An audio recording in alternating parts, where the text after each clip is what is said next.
Siyempre gusto naming magkasundo. Sa huli kasama ang Ukraine pero sa ngayon ay halos imposible ito. Imposible rin ito sa legal na paraan. Ngayon, malinaw na sinabi ni Vladimir Putin na hindi niya ititigil ang digmaan sa Ukraine hanggat hindi natutupad ng Rusya ang lahat ng kanilang layunin, na mas dumami pa ngayon.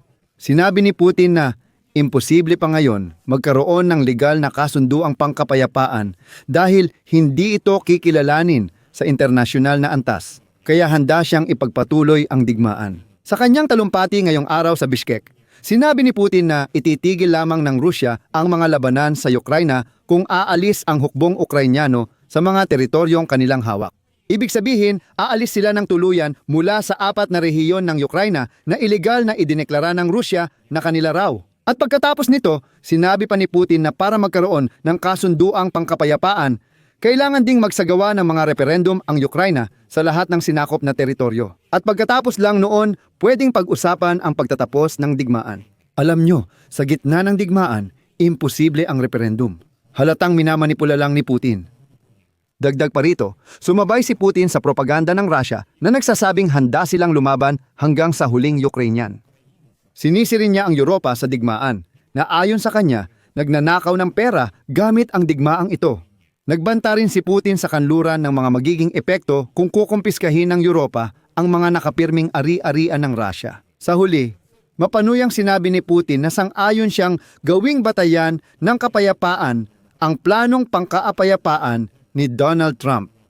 Tatalakayin natin sa episode na ito ang mga pahayag ngayon ng diktador na si Putin. Ako si Alexi Pechi, halina't pag-usapan natin ito. Pero bago tayo magsimula, hinihiling ko sa inyo na mag-subscribe sa channel, mag-like at mag-iwan ng kahit anong komento sa episode na ito. Mag-subscribe din kayo sa aking Telegram channel na Pechi News.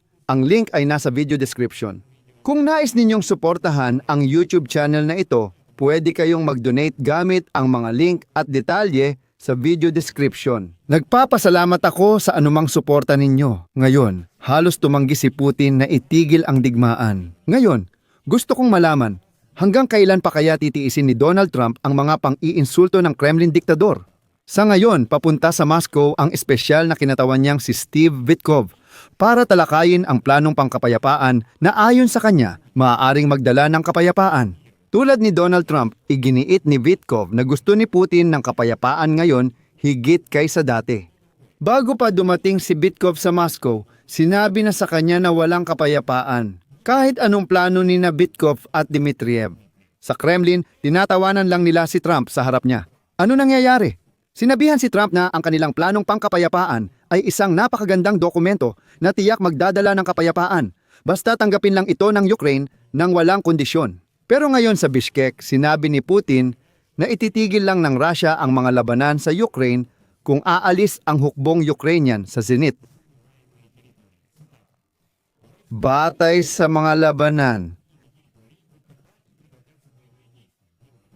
kailangan ng militar. Penelope Podlesaskiania Tayogovto at mga Ukrainians sa pagbagsak. Ngunit bilang bahagi ng pagtrato sa mga Ukrainians, dumaan ito sa ibang paraan. Noong panahong iyon, natapos ng mga tropa ng Cons ang Control Ives at ang impluensya ni Fedor Fluk. Umaasa ako sa mga employer. Ngunit, batay sa karagdagang pahayag ni Putin, lumalabas na kahit ang ganap na pag-alis ng sandatahang lakas ng Ukraine mula sa mga rehiyon na idineklara ng Kremlin na di umano'y bahagi ng Russia, ay hindi magre-resulta sa ganap na pagtatapos ng digmaan. Wala ring pinagkaiba. Ang totoo, sinabi pa ni Putin na gusto ng Russia na makipagkasundo sa Ukraine, ngunit sa legal na aspeto ay hindi ito posible sa ngayon. Sabi ni Putin, ang mataas na kapulungan lang ng Ukraine ang pwedeng magpalawig ng kapangyarihan sa ilalim ng batas militar, hindi ang presidente. Walang saysay pumirma ng dokumento, kasama ang pamunuan ng Ukraine. Nagkamali sila ng malaki sa estratehiya nang natakot silang magsagawa ng halalan. Ibig sabihin, diretsahang sinasabi ni Putin na pwedeng isulat kahit ano sa planong pangkapayapaan. Maghahanap siya ng dahilan para ipagpatuloy ang digmaan dahil alam ni Putin na kung titigil ito, babagsak ang kanyang rehimen. Pero hindi pa diyan nagtatapos ang planong pangkapayapaan. Ayon kina Vitkova at Dmitriev, ang mga sinakop na teritoryo ng Ukraine ay mapupunta sa kontrol ng Russia.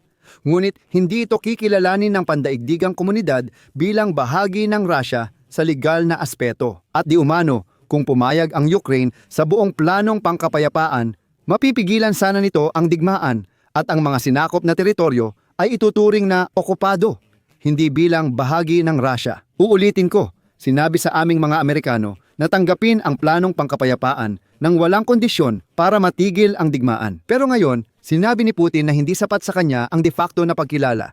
Kailangan niya ng de jure na pagkilala. At pagkatapos ay ipinaliwanag niya kung bakit. Kung hindi kilalanin ng mundo ang mga teritoryong ito bilang bahagi ng Rusya, may dahilan si Putin. Sa totoo lang, nangangamba siya na baka balang araw ay mabawi ng Ukraine ang mga teritoryong ito sa pamamagitan ng dahas. Dahil ituturing itong pagbabalik ng mga lehitimong teritoryo ng Ukraine. Ngayon, pakinggan ninyong mabuti. Talagang pakinggan ninyo kung ano ang sinasabi ni Putin tungkol dito. At ito ang nagpapaliwanag ng marami at nagsasabi kung bakit walang anumang planong pangkapayapaan dito. Nagagana. Kailangan natin na ang ating mga desisyon ay kilalanin ng mga pangunahing international na manlalaro. Iyon lang. At mahalaga ito dahil magkaiba ang epekto kapag ang mga desisyon ay kinikilala ng ganito.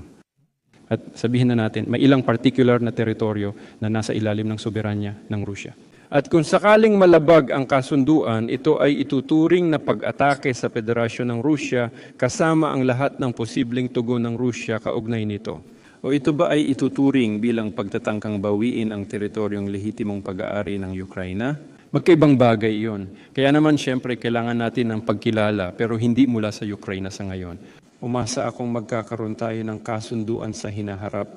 Ukraina. Dagdag pa, sinabi ni Putin na kung walang halalan at referendum sa Ukraina, kung saan dapat bumoto ang mga Ukraino para isuko ang teritoryo, walang kasunduang pangkapayapaan. At ito ay isang dead end. Ayon sa plano ni Donald Trump, dapat ganapin ang halalan. 100 araw matapos lagdaan ang kasunduang pangkapayapaan. At ito ay mukhang normal mula sa legal at politikal na pananaw.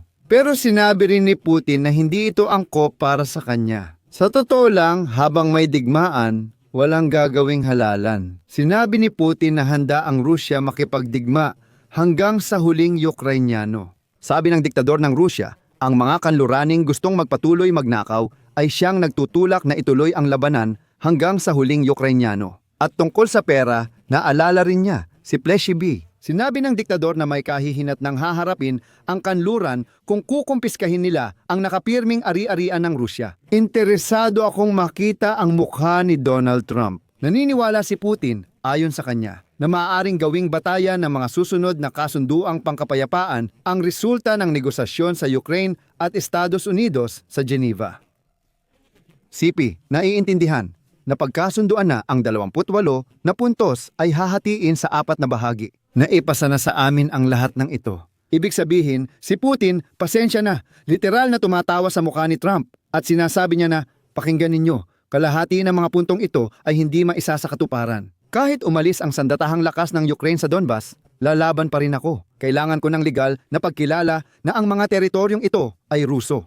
Hayaan ninyong kilalanin ng mundo na ito ay teritoryo ng Russia. Payagan ang Ukraine na maghalal sa Bendum at iba pa bago ang kasunduang pangkapayapaan. At pagkatapos, sa totoo lang, parang hindi ko talaga dapat pirmahan kasama siya bilang presidente. Hindi ko pipirmahan kasama siya. Dahil kunwari, walang bisa ito sa legal na paraan. Sa madaling salita, kalokohan ang kalahati ng mga punto sa inyong planong kapayapaan. Pwede nyo silang gawin pero hindi ko pa rin ititigil ang digmaan. Pero pagkatapos, sinabi niya, sa totoo lang, hindi ko tinatanggihan makipag-usap.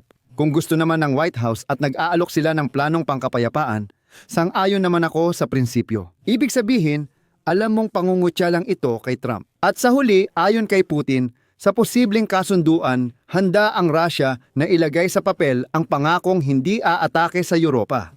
CP, para sa amin, nakakatawa. Yun, totoo, hindi naman talaga namin balak gawin. Pero kung gusto nilang marinig mula sa amin, sige, ilalagay namin yan sa kasulatan. Walang problema. Oh, wala naman talagang nakakatawa dito. Dahil alam na ng buong mundo kung ano ang ibig sabihin ng isang Ruso.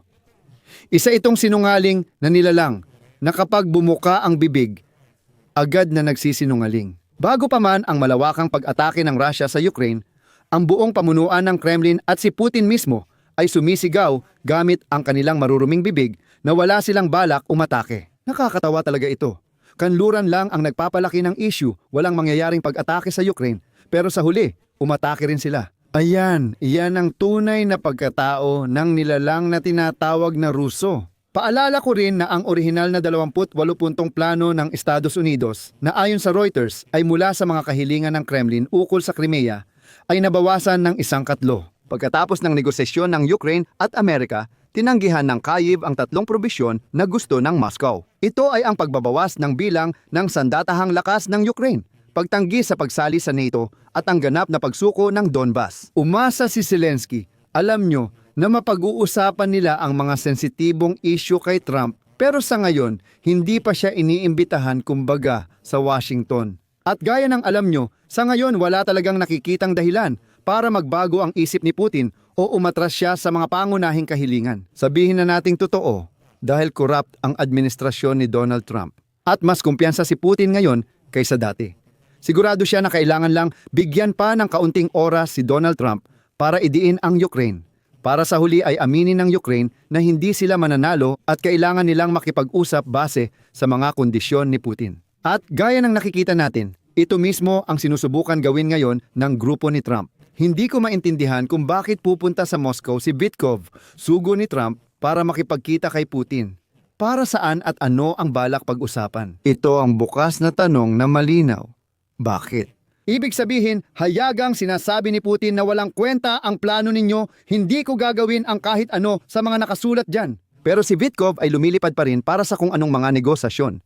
Dito ako maglalagay ng ellipsis. Isulat ninyo ang inyong opinyon at mga konklusyon sa mga komento sa ilalim ng episode na ito. Mag-subscribe kayo sa channel, pindutin ang kampanilya at huwag kalimutang mag-like.